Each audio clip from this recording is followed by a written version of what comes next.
So we got confirmation that the new Spider-Man movie is called Spider-Man Homecoming, and it releases July 7th, 2017. The reason Spider-Man has always just kind of like done his own movies, been his own thing, is because Sony owns the movie rights to Spider-Man. So Marvel hasn't been able to put him in the Marvel Cinematic Universe. But I'm guessing because of how poorly received The Amazing Spider-Man 2 was in 2014, Sony finally struck a deal with Marvel, and now they're basically working together to release a Sony-produced film, but one that is within the Marvel Cinematic Universe. Basically, Spider-Man is finally coming home to Marvel, which is why he's going to be appearing in Captain America Civil War. And I think this could be a really cool thing, as long as they don't screw it up. See, here's the thing. Spider-Man is my favorite superhero. I was 15 years old when the original Tobey Maguire Spider-Man movie came out. I was literally the perfect age to enjoy that movie. And sure, you know, I watch it now and man, it's really hokey, but I still have a big place in my heart for what that movie meant to me when I was a teenager. And I just recently watched Spider-Man 2 again, which I hadn't seen in years, and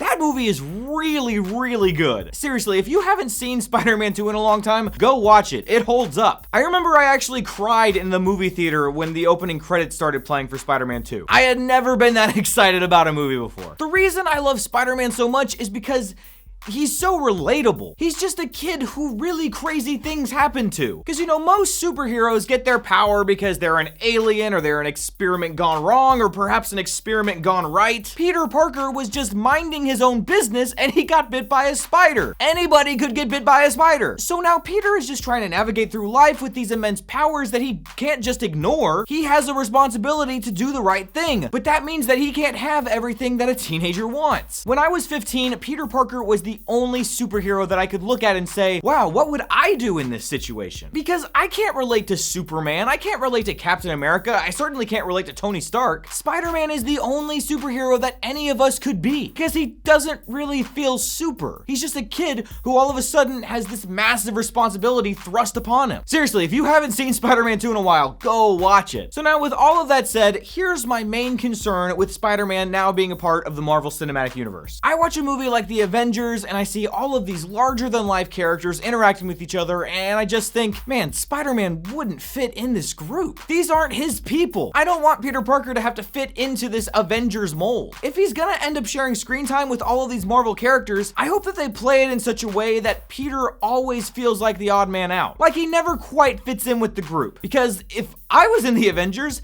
I would feel really out of place. He's just a teenager who's constantly put in situations that he's not physically and emotionally prepared for. Now, I love the title of this movie. I think that if Homecoming spends a lot of time dealing with Peter's, you know, high school drama and all of his relationships with his family and friends, it can't really go wrong. But at the same time, I can't imagine that the movie is gonna tell Spider-Man's origin story again. I mean, maybe it will, but that'd be like the third time in 15 years that we got that story. I don't want to see Uncle Ben die again. Uncle Ben. I kind of hope it just starts, you know, maybe a year or so after he's gotten his powers. So like he's familiar with what he can do now, but he hasn't quite figured out exactly what that means for his life. I think that would be a really cool way for them to play it. But yeah, I'm really excited about Spider-Man Homecoming. And I'm excited that we're gonna get to see Tom Holland as Spider-Man in Civil War. It's gonna be good. But what do you guys think about Spider-Man Homecoming? Let me know in the comments. Talk at you next time. The action in this movie actually looks like it's gonna be fun, because superhero movies are just inherently ridiculous, right? So I'm looking forward to a superhero movie that actually plays that up.